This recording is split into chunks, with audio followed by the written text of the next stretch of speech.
Coucou, c'est encore moi, mais cette fois-ci c'est que ma voix. Aujourd'hui est un jour assez spécial pour la communauté portugaise. Nous sommes le 25 avril. Il y a 50 ans jour pour jour, la révolution des œillets a eu lieu au Portugal et principalement à Lisbonne, la capitale. Ce jour-là, le peuple portugais a marqué l'histoire en menant ce que tout le monde reconnaît être une révolution pacifiste.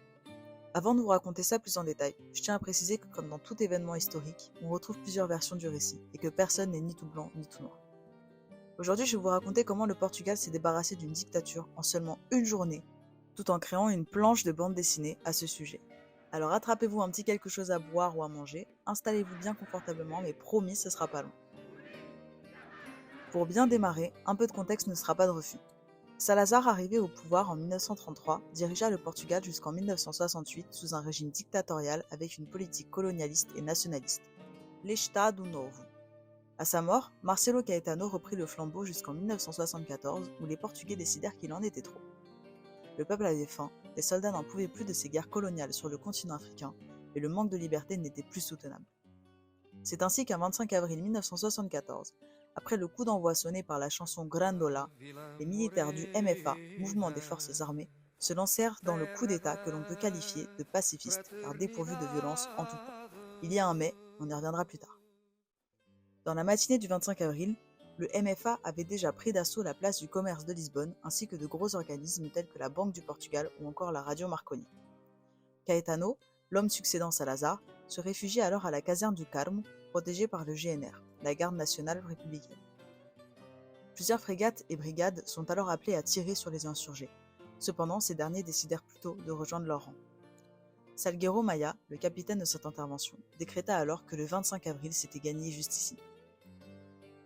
En fin de matinée, la fleuriste Céleste Cairo offre aux soldats passant devant sa boutique des œillets rouges à placer dans leurs canons ou dans leurs poches comme symbole de cette révolution.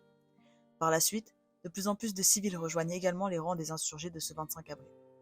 Vers 15 heures, alors tous réunis devant la caserne du Carmo, où se cache Caetano, Maya lui lance un ultimatum à travers son porte-voix, soit la démission, soit la violence. S'ensuivent négociations et discussions jusqu'à ce que Caetano abdique à 18 heures durant la rencontre avec le colonel Spinola.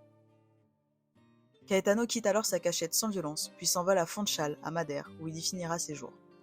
C'est à 20 heures, ce 25 avril, que la MFA annonce officiellement la chute du gouvernement et la formation d'une junte présidée par le général Spinola. Vous vous rappelez, j'avais dit qu'il y avait un mais. En effet, cette révolution des œillets n'a pas été sans faille et a emporté avec elle 4 âmes lors d'une fusillade déclenchée par la police politique sur la foule à la suite de l'annonce de la chute du régime. Cette révolution sans violence a malheureusement enregistré des pertes au sein du peuple portugais. Elle est cependant marquante pour l'histoire du Portugal et de l'Europe, de par la gestion d'un coup d'État en tout pacifisme et sa rapidité à exécuter un régime autoritaire et dictatorial.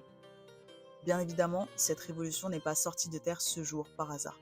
De nombreuses personnes y ont laissé leur liberté durant des années, et la paix et la richesse ne sont pas magiquement apparues au lendemain de cette révolution. Néanmoins, elle reste un événement marquant et un symbole de paix.